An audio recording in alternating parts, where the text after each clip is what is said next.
Well, hello, everyone. Welcome back to the Redeem Her Time podcast. You're in for a treat today because we've got the time-saving mom with us, Crystal Paine. We're going to be having some conversation today around how to make time for what matters most. And I just want to start this off by saying, not only is she a business owner and an author and doing so many other things, she's also a mom and a mom of six kids. So when talk about someone who knows there is a struggle in trying to juggle all these things.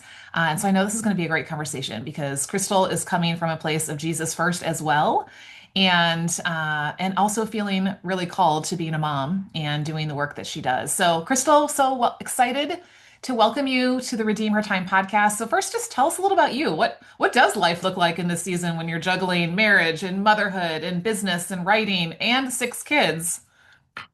No day is ever the same. And I think that is one of the things that I've really had to learn in this season. It can be so easy for us to want to try to pursue a calm life, but God honestly hasn't called me to a calm life. And Right. so for me to, how can I practice calmness in the midst of what often could feel like chaos? We have, like you said, six kids. They are 21, almost 19, 17, 6, 5, and almost 4. And we also are helping with childcare for a newborn right now. Our 5-year-old was adopted from foster care, and he has very significant needs. He has Down syndrome, a cleft lip and palate. He has a feeding tube. He's very, very cognitively delayed. And so he's more like a 14-month-old. He's not verbal. And so that's just presented a whole new set of challenges, but also blessings. And he's really taught me like what truly matters. And I feel like for so many years, I was chasing after productivity and feeling like checking things off my to-do list, that was really what made me successful. That was the thing that would, mean that I was using my time well. But he has really taught me that sometimes sitting and just being present Mm. and just soaking up and savoring the life that is right in front of me, that is some of the most productive ways that I can use my time. And so God has really used him to slow me down in the most beautiful way and to teach me what it looks like to rest and to sit at the feet of Jesus and to find that calmness in the midst of chaos. Because our little David, there will be so many different things going on all around him. And he's just sitting there and he's like, the other day, it was like he had this little weed that he was just holding on at the park. And there was crazy chaos going on around him with so many kids at this park. And he's just sitting there. He's just poking the little weed against the wood of the play set. And I just thought, like, that's how I want to be. I want to just constantly be sitting at the feet of Jesus and finding that peace in the middle of whatever is going on and savoring the joy in the little things. What a beautiful gift, right? And just that opportunity. I love, that you talked about the calm in the chaos. I think so many of us, especially as moms, I hear so often, I remember I said this when my kids, go off to school, when they start driving, when they leave for college, then I'll have time. Then I'll be able to like slow down. And I think so often, like you said, we're always chasing something else or waiting for another time. And then we miss out on the time that's right in front of us. Mhm. So what a beautiful gift that the Lord has given you a very tangible way to slow down and to pay attention and to just savor the moments, even if they're not perfect and all of that, and so it's a gift, right? And here's how we lean into the season that he has us in, which I think is so, so beautiful. So I know you're an author. You're the author of The Time Saving Mom, which is, of course, what really made my radar go up. You've got a new book coming out, The Money Saving Mom. So tell us a little bit about like what first led you to realize that time and money were one of those stress points for women and moms, as we're navigating all these things. Yes, so I actually started blogging over 20 years ago. I was one of the original bloggers back whenever people didn't know what a blog was, and you had to explain that before you could tell them what you blogged about.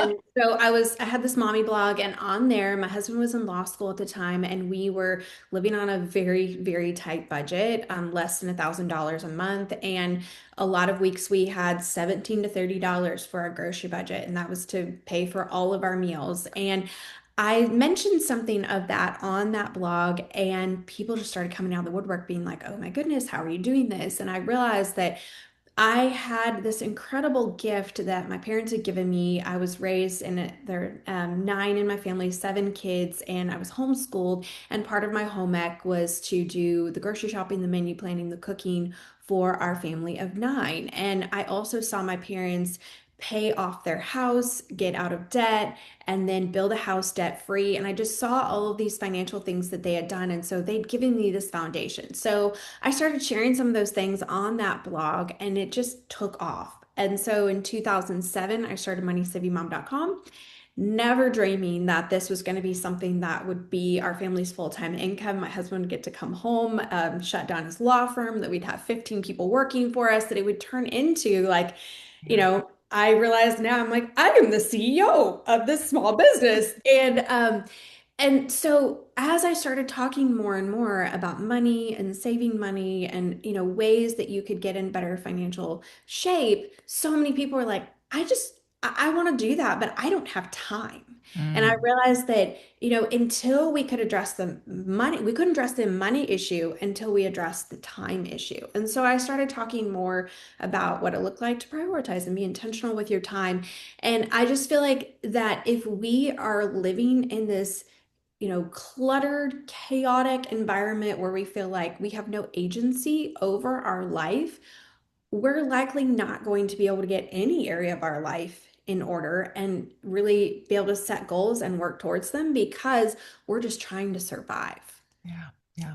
I love that. And that resonates so much because I always joke and say I can make any conversation around time because I think what you said is exactly right. Time seems to be the obstacle to whatever the thing is that we want to move towards, right? Whether it's a relationship, whether it's even our walk with the Lord, our health, right? Our business growth, our home, taking care of it. It's like time seems to be that thing that's like that elusive, if only I had time, right? Then I could. And so I love the fact that even though you started in the money lane, you very quickly realized there was this time factor that was actually getting in the way. And that's one of the things that the Lord really showed me, is that time is not our biggest obstacle. It's our greatest asset. It is the opportunity. It is the daily bread that, through which we are able to do those things if we have that different perspective, on it. So let's dive into that, right? Into that part of time, because I know so many women listening feel like they're constantly busy, feel like they don't have time. I mean, they know one of my signature phrases is "you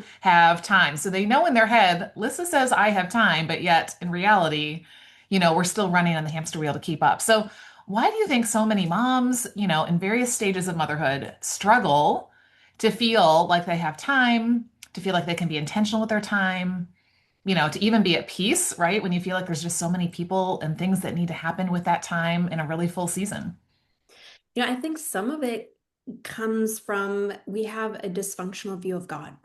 Mm, And we don't see him as our provider. We feel like we need to take care of everything and it's all on us. And I feel like so many women are so overwhelmed because they're trying to micromanage their lives. yeah, And they're not recognizing that the God of the universe is right there, that as a child of God, we have his spirit in us and we don't have to walk through this life on our own.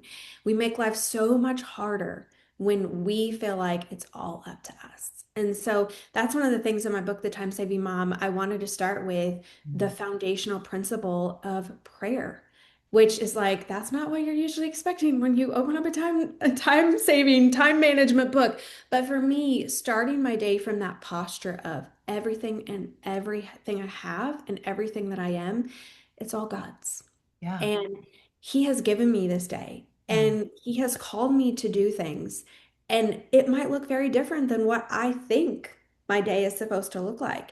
mm, And so to open up my hands and to pray over my day. And so I literally start my day. I started this morning like praying over all of the details of my day, including this interview, just praying over and giving it to God and being like, God, give me what I need to do what you've called me to do. Help me to have eyes to see who you would have me to serve. Love through me. Make me a conduit of your love to others. And some mornings waking up with, maybe I was interrupted, my sleep was interrupted, and when you're younger, it's like there's babies that are waking you up. When right. you're older, maybe it's menopause, and it's waking up feeling like I didn't get enough sleep, but Mm, to recognize, okay, but I can lean on the Lord. This is an opportunity in my weakness. He can be strong. And so I will pray so many mornings like, God, multiply my time, multiply my energy, multiply my sleep, multiply my strength, and asking Him to give me what I need to do what He's called me to do. And it can feel like I'm offering up crumbs to Him. A few years ago, when we said yes to fostering David, we had a 10 and a half month old, and then he was almost 8 months old. And then when a little while later we said yes to adopting him, and then I found out I was pregnant again. And so when we had our caboose baby, Micah, we had just had a barely 2 year old. And then David, he was like a 6 month old, maybe, like he could do very little for himself, and then a newborn. And so I carried two babies around so much of the time.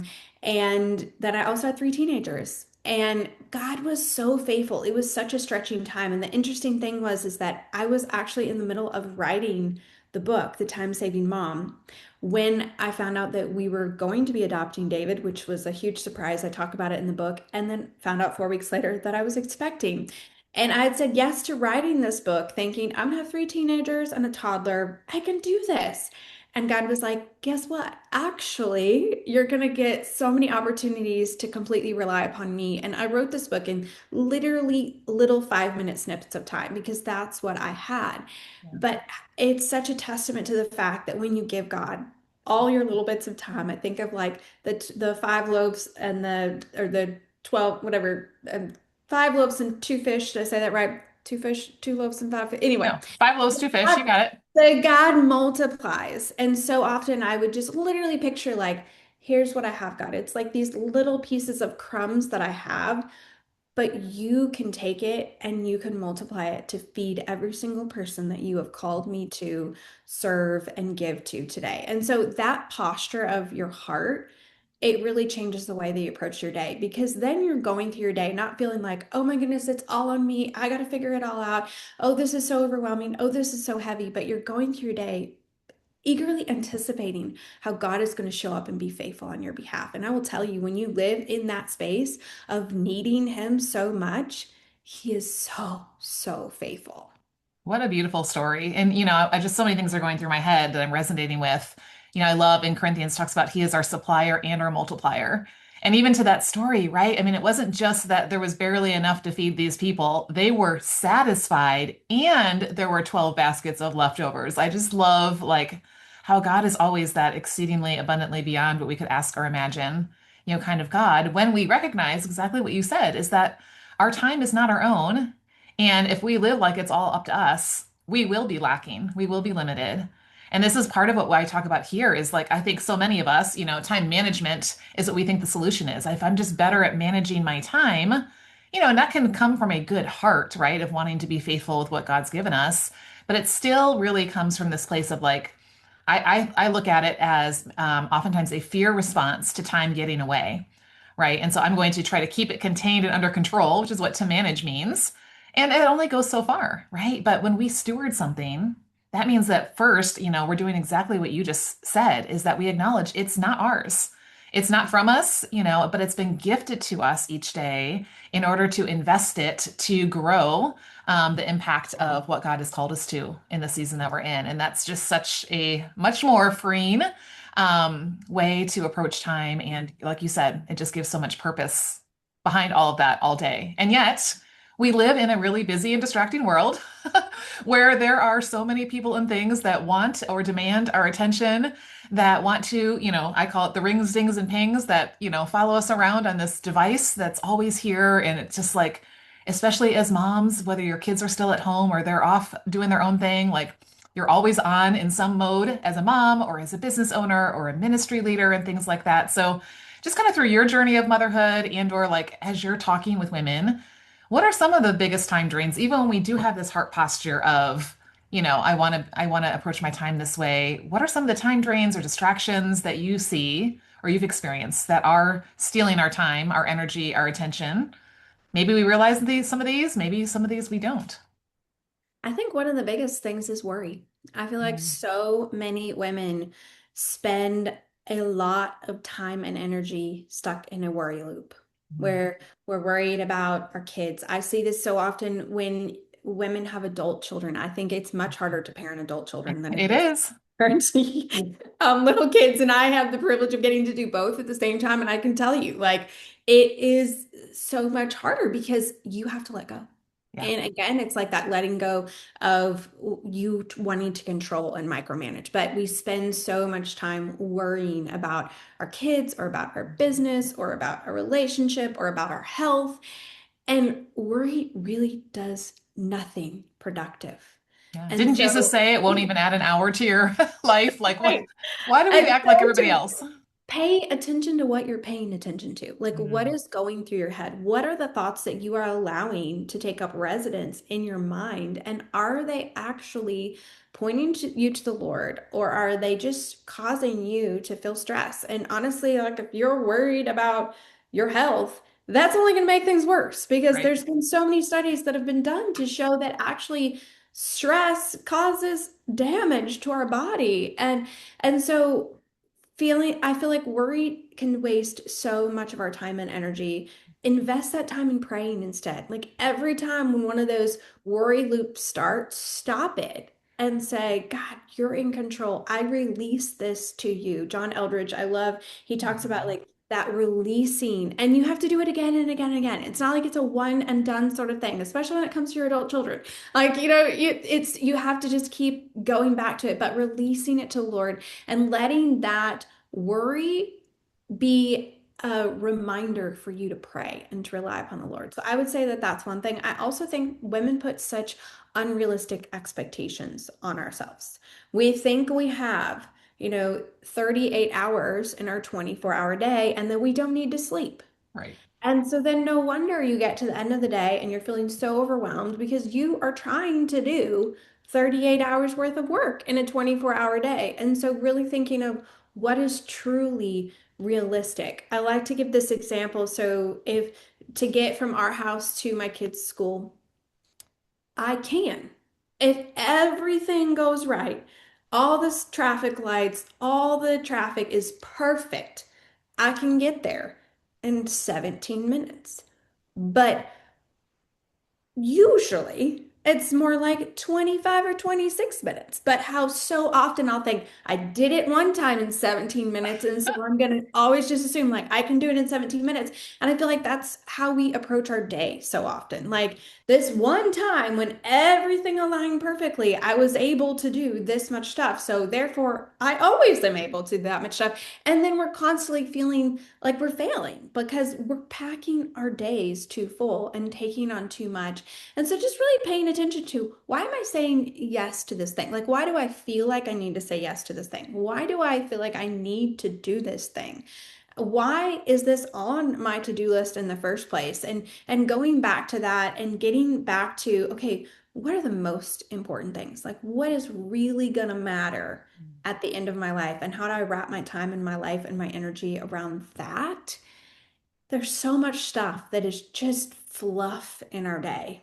I Mm. also feel like that our phones can be such a huge time waste. And if you are waking up and immediately getting your phone and getting on your phone, I just challenge you, stop. Like that is the worst way that you can start your day. And oftentimes that is going to just spiral you into spending so much time feeling like you're not doing enough because this phone is constantly telling us that like we need to be better, look better, be more organized, do a better job of every single thing in our life, and it's not realistic. And I can tell you as someone who is a quote influencer, I know a lot of these influencers and I can tell you that what they're putting out on the internet and what is actually in their real life, so often there's a huge disconnect. And so Mhm. do not believe the little squares on the internet and make it into this huge thing of like every single area of their life is perfect and what's wrong with me? No, we all have little areas in our life that we could put out on the internet that would look really good.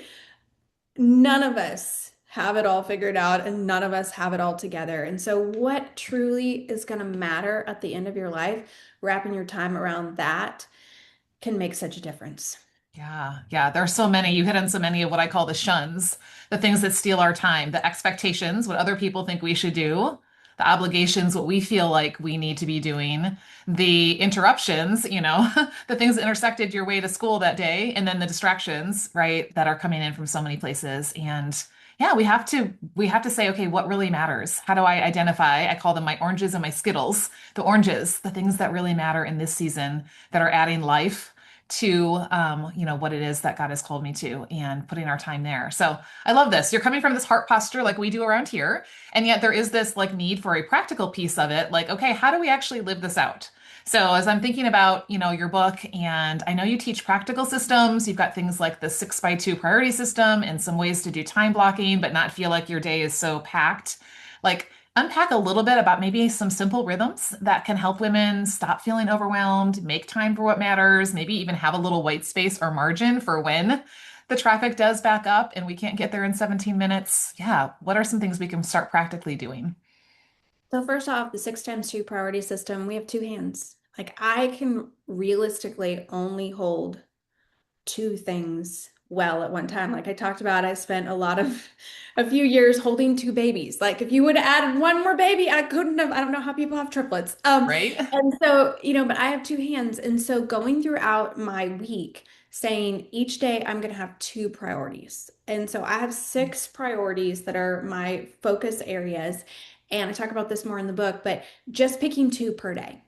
Mm, And yes, there's other things you're going to need to do in some of the priority areas, but if, I say, okay, today my focus is going to be work and it's going to be my home management. And so then I'm going to put extra time into that work project. And I'm also going to maybe get caught up on the laundry or do that cleaning project or something. And then the next day it might be my husband and my friends. And so then mm, I'm going to maybe have a coffee date with a friend and I'm going to watch a movie with my husband or take a walk with him or something like that. And so every day I'm rotating through which two priority areas I'm focusing on. And so over the course of the week, I have spent intentional time in each area without it feeling overwhelming. And so that's mm, something that's been really, really helpful to go throughout my day, just being like, okay, these are the two areas. That's what I'm focusing on today. And I'll get to the other areas later on in the week. And over the course of a year, when you've done that very consistently, it adds up to, strong relationship with friends, strong marriage, a house that is more orderly, business that is well run, taking care of your own personal self, but you're not doing it in a way where you feel like you have to do all of the things every day. So that's something that's been super helpful to me. And then also I do time blocking, which for a lot of people, they're like, oh, I don't want that regimented, rigid mm, sort of way of living. But for me, I see it, it's like a budget for my time.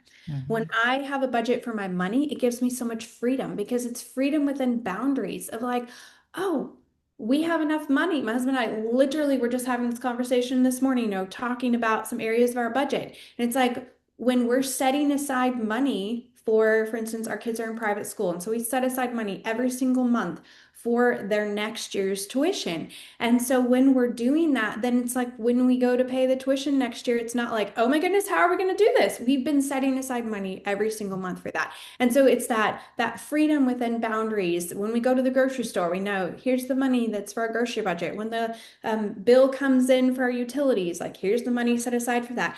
And it just gives you so much more peace, but then also you have space to be able to do the fun things, like yeah. take a vacation or go out to coffee with a friend or do an activity as a family. And so the same is true for our time. If we budget our time, we're usually going to have a lot better ability to prioritize our days than if we just let life hit us as it comes.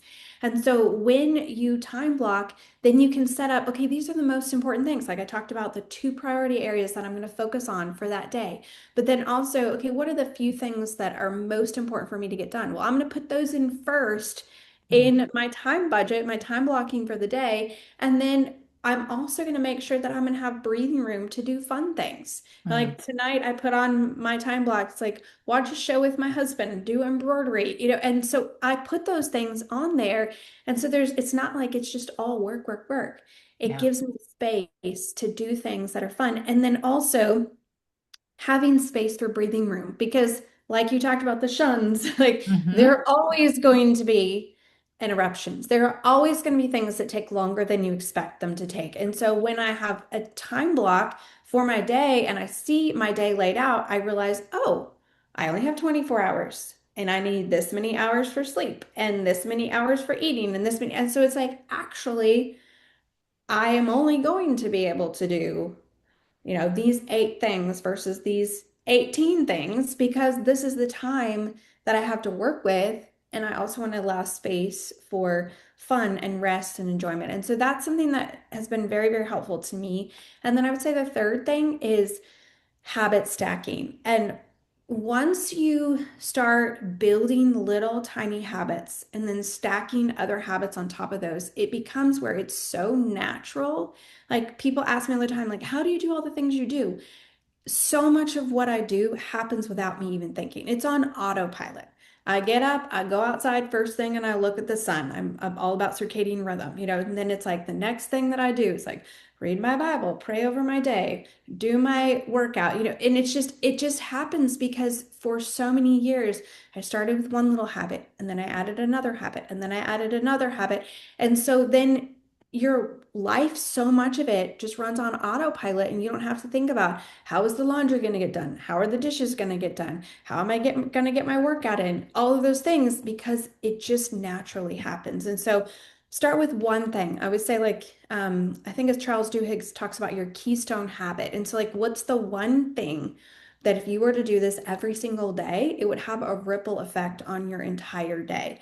So what is that one thing that you can start and say every single morning when I get up, I'm going to do this one thing. And you just start with that. Maybe it's that you just step outside and for 30 seconds or a minute, you just breathe and you say, God, I invite you into this day. Please give me what I need to do what you've called me to do. And you start with that. Like just start with one simple thing. And then once that is something that you do without thinking, then add one next simple thing. And over time, you're going to build up these habits that are habit stacks that will literally change the trajectory of your life and help your life run so much smoother because it's just all on autopilot. Yeah, and I love how it doesn't have to be so. We make it so complicated, right? I mean, you hit on so many times of not trying to do it all, really, slowing down to say, okay, what is it that matters? And I love the idea of how you talked about time budgeting because I think that's so true, right? Like when you set aside the money for the groceries, then when you go to the grocery store, you have the money to spend, right? And how often do we want to have time to spend on something, but we're not ever setting it aside, and so then it feels like we're always coming from this place of not having that for that. And so, what a beautiful way to look at, and then you could sit down to that time and say, wow, I get this next hour to, fill in the blank, whatever it is, versus waiting for that, time to suddenly show up. So, I love that. I love that. So, what I'm hearing is I'm kind of like putting all this together. We have a lot of things that could be on our plate. Maybe we think they should be on our plate.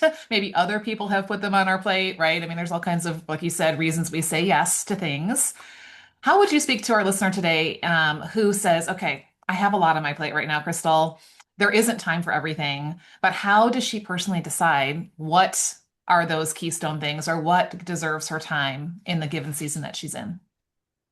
I like to say this is a question that my business coach, Ali Worthington, asks me every year. At the end of the year, we do an assessment, and she says, what would your 90-year-old self tell you you should be doing? Mm. And that is really, really helpful to me to really zoom out and think of when I'm 90 years old, what would I tell myself that I should be doing with my time right now?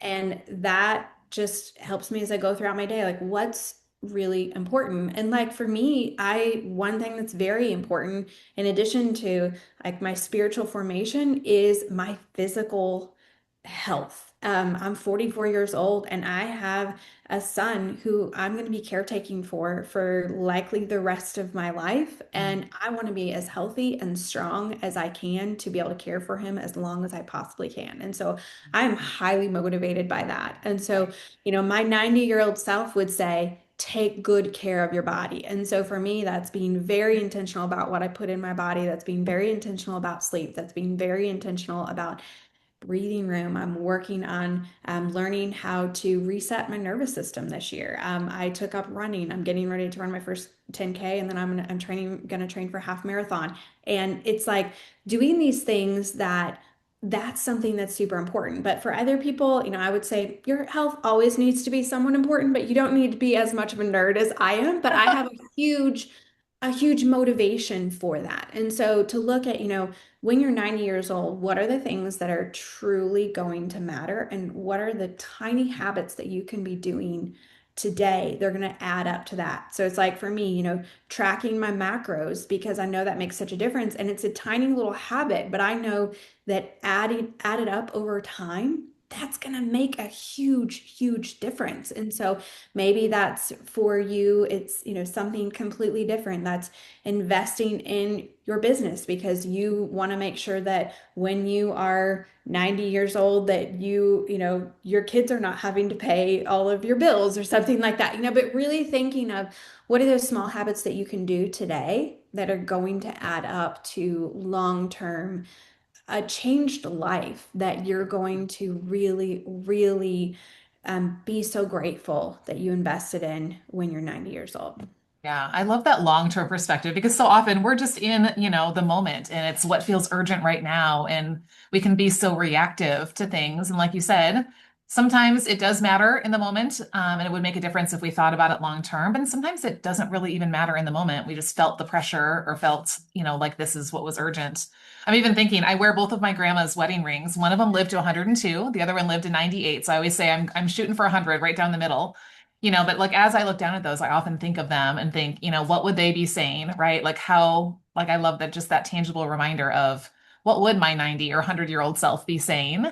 This is what matters when you're 40s or 50s or 60s or things like that. So yeah, I think this is where, like, Moses said, like, Lord, teach us to number our days that we may gain a heart of wisdom, and how do we really approach them in a way that we understand they're not forever, and yet, like you said, there's a compound effect to what we do today, and how that grows us. So I love this conversation. And, let's just kind of wrap this up by tying it back to time stewardship. I talk a lot about ROTI, return on time invested.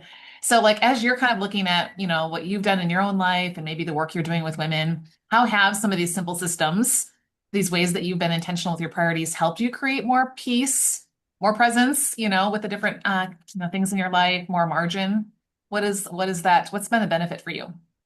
Yes, well, I look at my little David and I think of whenever we got the call that it was in the middle of, I had a book coming out in 5 days. My husband was out of town with my older daughters on a school trip, and we got this call. It was like we have this little boy we were fostering at the time, or we were licensed foster parents, and they said we have this little boy. He's almost 8 months old. He has Down syndrome. He has cleft lip palate. He needs a home. We're having a really hard time finding a place for him.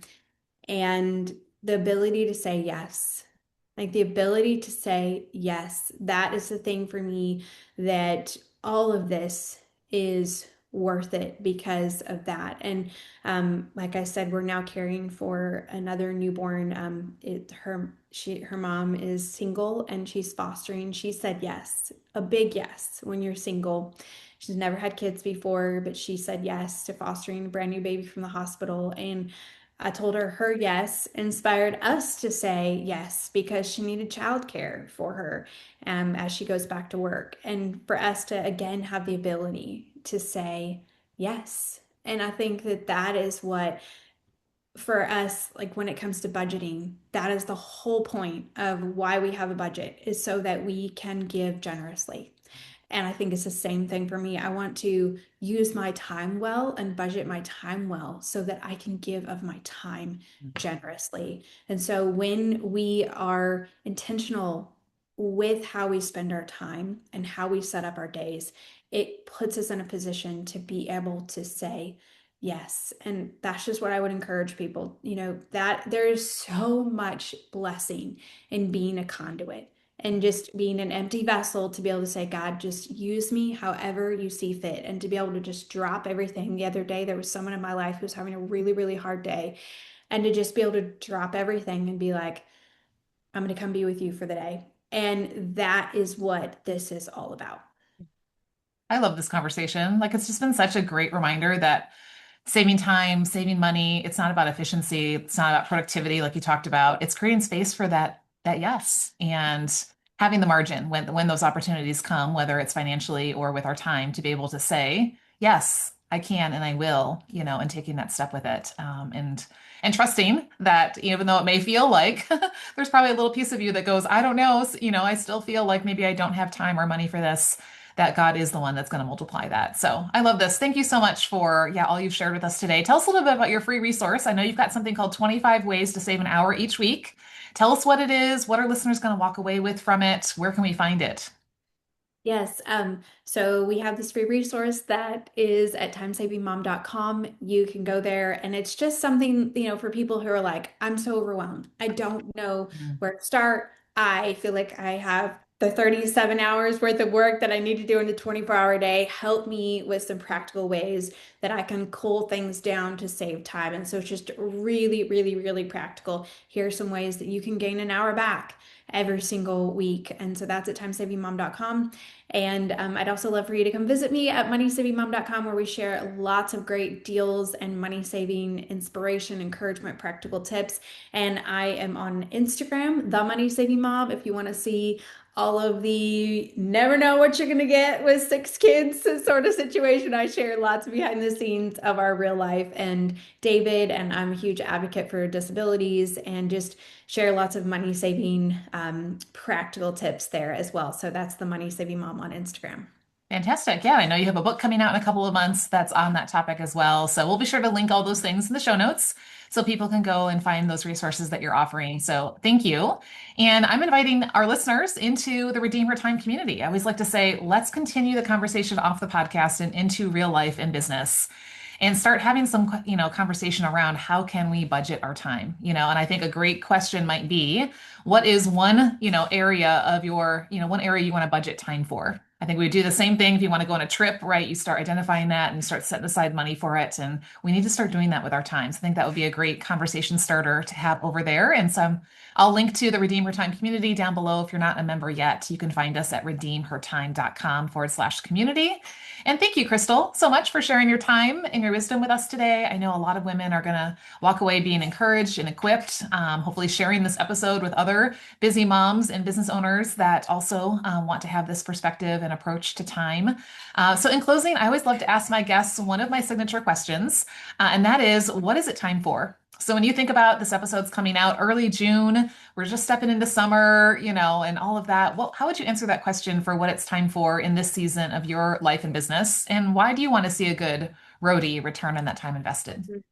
Well, I'm super excited because my kids, as of this recording, they are finished with their school for summer. And so I am excited to get to spend more time with them. I actually cleared my schedule for, I have no meetings all summer with my team. I said, we're just not doing meetings this summer. We're going to do email check-ins and cleared some other things from my schedule so that I can just really spend quality time with my kids. That is something that I am super excited about getting to do this summer. Wow, what a gift. And that time will always have a good return on time invested. So I love that you made some decisions as a CEO, right? Which we call a Christ empowered operator around here, to invest in people that matter. So thank you so much, Crystal, for being with us today. And thank you, everyone. We'll see you guys next time.